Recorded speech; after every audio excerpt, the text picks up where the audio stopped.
તો વિદ્યાર્થી મિત્રો સ્વાગત છે આપ સર્વેનો આ ફ્રી રિવિઝન સિરીઝની અંદર. વિદ્યાર્થી મિત્રો બોર્ડ પ્રેક્ટિકલ પરીક્ષાની અંદર ફિઝિક્સ વિષયની અંદર તમને ડર લાગતો હોય તો હવે ડર રાખવાની બિલકુલ જરૂર નથી. તમારા માટે લઈને આવી ચૂક્યા છે જોરદાર રિવિઝન સિરીઝ.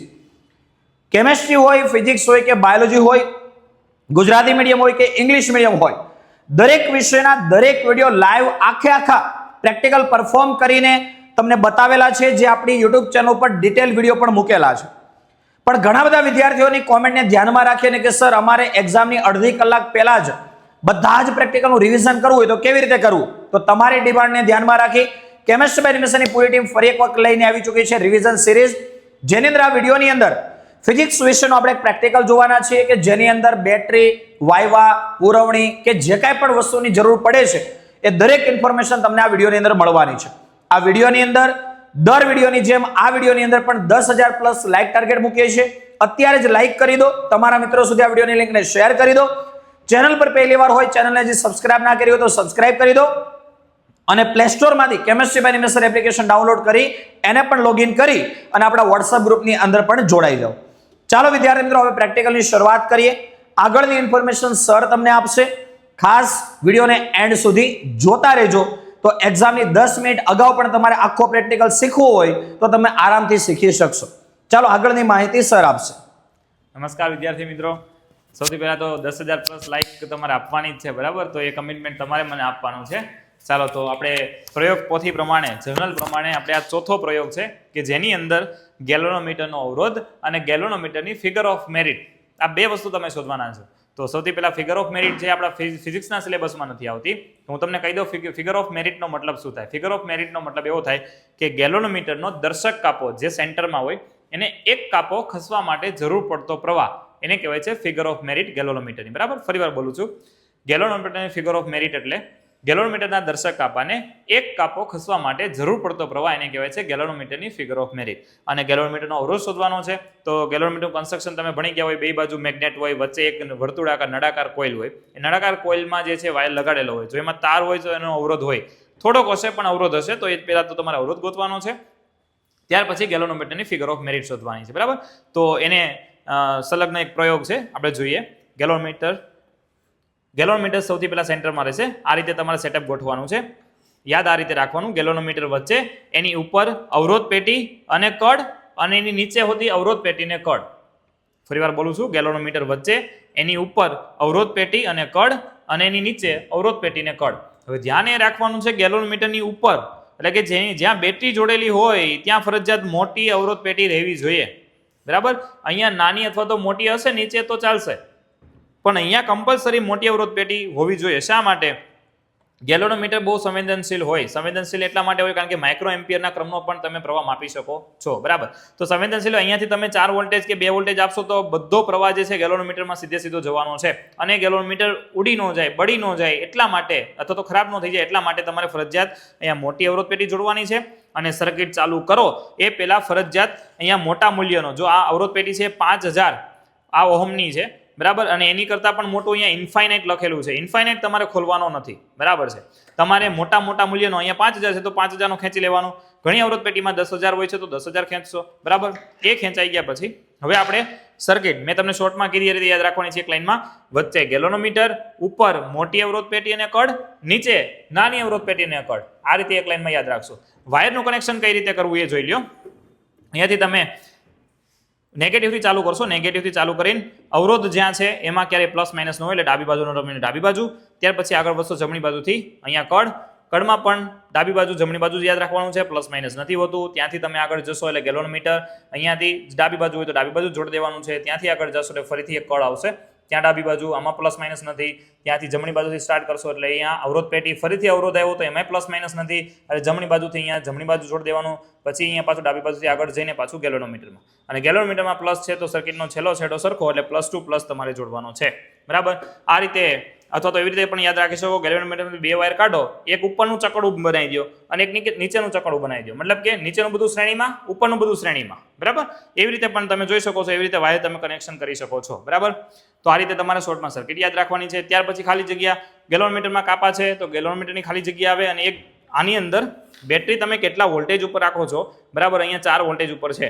ઘણીવાર 2 વોલ્ટેજ ઉપર રાખતા હોય, ઘણીવાર 4 વોલ્ટેજ ઉપર રાખતા હોય, 2 અથવા તો 4 જ હશે, તો એ તમારે ખાલી જગ્યામાં લખવાનું છે, કારણ કે આમાં ગણતરીમાં કામમાં આવે છે. બરાબર છે?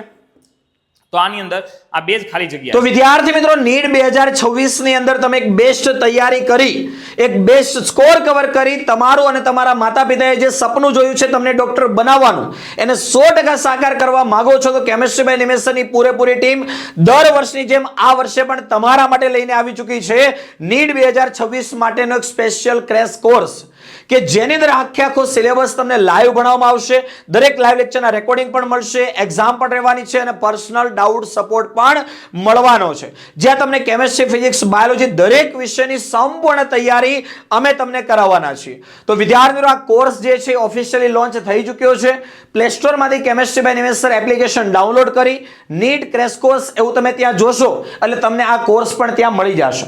વિદ્યાર્થીઓ આ કોર્સની અંદર અત્યારે સ્પેશિયલ ડિસ્કાઉન્ટ પણ ચાલી રહ્યું છે, તો આ કોર્સની અંદર અત્યારે જ એડમિશન લઈ અને તમે પણ આ ડિસ્કાઉન્ટનો લાભ લઈ શકો છો. હવે વિદ્યાર્થીઓ તમને પ્રશ્ન હશે કે સર આ ક્રેશ કોર્સ ક્યારથી શરૂ થવાનો છે? અમારી બોર્ડ એક્ઝામ અત્યારે નજીક છે, અમારી ગુજસેટ એક્ઝામ અત્યારે નજીક છે, તો નીટ માટેની તૈયારી અત્યારે કરવી કે અત્યારે અમારે પેલા બોર્ડ અને ગુજસેટ પર ફોકસ કરવું અને ત્યાર પછી નીટની તૈયારી કરવી? તો વિદ્યાર્થી મિત્રો આ નીટ માટેનો જે ક્રેશ કોર્સ છે એના લાઈવ લેક્ચર શરૂ થવાના છે જ્યારે તમારી બોર્ડ અને ગુજસેટ એક્ઝામ પૂરી થાય એના બીજા દિવસથી. પણ અત્યારથી જે વિદ્યાર્થી મિત્રો આ કોર્સની અંદર પોતાનું એડમિશન કન્ફર્મ કરાવે છે એમને આપણો બોર્ડ અને ગુજસેટ માટેનો જે કોર્સ છે એ ટોટલી બિલકુલ ફ્રી મળવાનો છે. તો અત્યારે જ તમે નીટ ક્રેશ કોર્સની અંદર પોતાનું એડમિશન કન્ફર્મ કરાવી બોર્ડ અને ગુજસેટ માટેનો પણ પૂરેપૂરો કોર્સ બિલકુલ ફ્રી મેળવો. અમારી ટીમ પાસેથી બોર્ડ અને ગુજસેટ માટેનો પણ પૂરેપૂરો સપોર્ટ બિલકુલ ફ્રી મેળવો અને ગુજસેટ એક્ઝામ પૂરી થયા પછી આપણી નીટ બેચ માટેના લાઈવ લેક્ચરો શરૂ થવાના છે. તો આ કોર્સની અંદર જોડાવા માટે અથવા આ કોર્સ રિલેટેડ હજી તમારે કોઈ વધારે ઇન્ફોર્મેશનની જરૂર હોય તો કોન્ટેક્ટ કરો તમને આપેલા કોન્ટેક્ટ નંબર 8866605548 ઉપર. ત્યાર પછી એના સૂત્રો, એનું અવલોકન ટેબલ અર્ધાવર્તનની રીતથી તમારે મેળવવાનું છે. તો અર્ધાવર્તનની રીત એટલે શું થાય? ગેલોનોમીટરને પૂર્ણ સ્કેલ માની લો કે 2 કી સંખ્યા રાખજો તો એનું અડધું કરવામાં તમને સરળતા રહે. આખું માની લો કે મેં 20 કર્યું તો એનું અડધું કરો, અડધું એટલે કેટલું થાય? 20 નું 10, પછી 18 નું શું કેટલું થાય? 9. એટલે કે જે તમે પેલા આખું મેળવો છો અને શન્ટ સાથે જોડીને શન્ટની મદદથી તમે એનું અડધું કરો છો, બરાબર, તો એને કહેવાય છે અર્ધાવર્તનની રીત. તો તમે રીડિંગ કઈ રીતે લેશો એ ખાસ જુઓ. આની અંદર રીડિંગ બહુ જ ઇમ્પોર્ટન્ટ છે. સૌથી પહેલા તો તમે અહીંયાથી એક મોટા મૂલ્યની કળ ખેંચશો અને અહીંયાથી નીચે જે શન્ટ જોડેલો છે અથવા તો નાની અવરોધ પેટી જોડી છે એની બાજુનો તમારે એક કળ ખેંચી લેવાની છે. આ કળ ખાલી કામ એટલું જ કરે છે કે આની અંદર સ્વિચ નથી હોતી, તો આને ચાલુ બંધ કરવા માટે આ કળ છે, આમાં હોતી સ્વિચ નથી હોતી, આને ચાલુ બંધ કરવા માટે આ કળ છે, બરાબર. તો અત્યારે નીચેનું પરિપથ જે છે એ મેં બંધ કરી દીધો છે, અહીંયાથી મોટા મૂલ્યનો અવરોધ ખેંચી લીધો છે. આ બે વસ્તુ થઈ ગયા પછી તમારે સ્ટાર્ટ કરવાનું છે. કઈ રીતે? માની લો કે આમાં મારે સૌથી પહેલા 20 ઉપર રીડિંગ લેવું છે. કેટલા ઉપર? 20. તો આમાંથી મારે એવા મૂલ્યનો અવરોધ ખેંચવાનો, માની લો કે હું પહેલા અહીંયા 1000, 2000 એટલે ટોટલ 3000 મેં અવરોધ ખેંચ્યો છે. પછી હું 5000 ને પુટ કરીશ. પહેલા પુટ કરી દઈશ ને 5000 ને પછી આને ખેંચીશ તો કિલોમીટર બળી જશે. એટલે ધ્યાન એ રાખવાનું છે, પહેલા આ કળ ખેંચી લીધી, ત્યાર પછી 5000 નું મૂલ્ય પુટ કરી દીધું. આટલું ખેંચવાથી માની લો કે અહીંયા એક્ઝેક્ટ 20 ઉપર આવી જાય છે. તો હવે તમારે આ 20 નું અડધું 10 બનાવવું છે, તો એ તમે શન્ટની મદદથી બનાવવાના છો. ત્યારે તમારે આ કળ પુટ કરવાની છે. આ કટ પુટ કરશો એટલે ઓટોમેટિક અહીંયા કેવું આવી જશે? 0. આ 0 આવી ગયા પછી આમાંથી એવા મૂલ્યનો અવરોધ ખેંચવાનો છે તમારે કે જેનાથી તમને અહીંયા 10 મળે એટલો અવરોધ તમારે ખેંચવાનો છે, બરાબર. આમાં હવે બીજું રીડિંગ લેશો ને એટલે તમને ખબર પડી જશે કે આ પ્રેક્ટિકલ સાચો છે કે ખોટો, બરાબર. જુઓ બીજું રીડિંગ કઈ રીતે હતું. ફરીથી આ કળ ખેંચી લેવાની. આ કળ ખેંચાઈ ગઈ એટલે અહીંયા તો તમે ખેંચેલા જ છે કે જેનાથી તમે 20 નું બનાવ્યું, તો હવે મારે બનાવવું છે 18 નું, બરાબર. તો 18 માટે માની લો કે 500 મેં અવરોધ ખેંચો તો અત્યારે 3500 એટલો અવરોધ થયો. 3500 ઉપર મને અત્યારે અહીંયા 18 નું મળે છે રીડિંગ. એ 18 નું અડધું એટલે કે 9 ઓટોમેટિક મળવું જોઈએ. મતલબ કે ખાલી ને ખાલી આ કળ છે એને હું અહીંયા પુટ કરીશ. અહીંયા ખેંચેલો જ છે અવરોધ, ગેલોનોમીટર બદલું નથી એટલા માટે કમ્પલસરી ઓટોમેટિક જો એ 18 છે એટલે 9 ઉપર આવી જાય તો તમારું ગેલોનોમીટર એ સારું છે એવું કહી શકો, અથવા તો તમે જે પ્રયોગ કરો છો એ સાચો છે એવું તમે કહી શકો, બરાબર. એટલે આ રીતે અર્ધાવર્તન થાય. હજી એક રીડિંગ શીખવાડું છું કારણ કે આ બહુ અઘરો થોડોક પ્રેક્ટિકલ છે. ફરીથી આ કળ ખેંચી લેવાની. ત્રીજું રીડિંગ સ્ટાર્ટ કરો છો એટલે આ કળ ખેંચાઈ ગઈ એટલે ઓટોમેટિક આ કેટલાનું બની જશે? 18 નું, કારણ કે અહીંયા તો એટલું ખેંચેલું જ છે. હવે કેટલાનું બનાવવું છે? માની લો કે 16 નું બનાવવું છે. ફરીથી કંઈક 500 200 જે ખેંચવા પડે એ ખેંચો. પછી આટલો અવરોધ થઈ ગયો. તો હવે આ બની ગયું 16નું. હવે 16નું અડધું બનાવવાનું છે, બરાબર છે. તો એ હવે 8 ઉપર ઓટોમેટિક લાવવામાં આવી જવું જોઈએ. તો આ કળ ખાલી પુટ કરાવશો નીચેની શંટવાળી, એટલે અહીંયાથી આટલો ખેંચેલો જ હશે અવરોધ, એટલે ઓટોમેટિક તમને જો 8 બતાવી દે તો તમારો આખો પ્રયોગ સાચો, બરાબર. તો આટલી વસ્તુ તમારે ધ્યાન રાખવાની છે. ફિગર ઓફ મેરિટની તમને જે વ્યાખ્યા શીખવાડી એ યાદ રાખવાની. ગેલોનોમીટરનું કન્સ્ટ્રક્શન આમાં પૂછી શકે છે કે ભાઈ એક બાજુ એન ધ્રુવ હોય, એસ ધ્રુવ હોય, વચ્ચે નળાકાર પેલી હોય, એની સાથે દર્શક કાપો હોય, તો કોને શું કહેવાય છે? સ્પ્રિંગ છે. એનું સૂત્ર પૂછી શકે છે, તો એ સૂત્ર યાદ રાખવાનું છે. ગેલોનોમીટરનું અવરોધનું સૂત્ર જે જનરલમાં છે યાદ રાખવાનું છે. ફિગર ઓફ મેરિટનું પણ સૂત્ર છે, એ સૂત્ર યાદ રાખવાનું છે. અર્ધાવર્તન એટલે શું થાય? પહેલા દર્શક કાપ આખો હોય એનું જે તમે અડધું મેળવો છો એને કહેવાય અર્ધાવર્તનની રીત, બરાબર. તો એ પણ તમારે યાદ રાખવાની છે. પછી મેં કીધું ગેલોનોમીટર સંવેદનશીલ શા માટે હોય, અવરોધ પેટી મોટી શા માટે ઉપયોગ કરવાની, અહીંયા નાની મોટી ચાલશે પણ અહીંયા તો મોટી જ કરવાની, એ વસ્તુ ધ્યાન રાખવાનું છે. આની એકની અંદર જ બેટરીનો જે આપણે વોલ્ટેજ લખવાનો છે, મેં તમને કીધું કે આ પ્રયોગની અંદર બેટરીનો વોલ્ટેજ 4 વોલ્ટ રહેવાના છે, એ તમારે લખવાનો છે, બરાબર છે. ત્યાર પછી ગણતરી કરશો. 5 રીડિંગ અહીંયા જનરલી લેવડાવતા હોય છે, તો 5 રીડિંગની તમારે ગણતરી દર્શાવવાની છે. આની અંદર પણ આલેખ નથી, એટલે આલેખનો કોઈ પ્રશ્ન નથી. અને ગણતરી પતે ત્યાર પછી તમારે પરિણામ ફરજિયાત લખવાનું છે. અને અહીંયા આપણો આ ચોથો પ્રયોગ પૂરો થાય છે. તો લાઇક, શેર અને સબસ્ક્રાઇબ કરજો, અને 10,000 પ્લસ લાઇક મળે એવી તમારી પાસેથી હું આશા રાખું છું.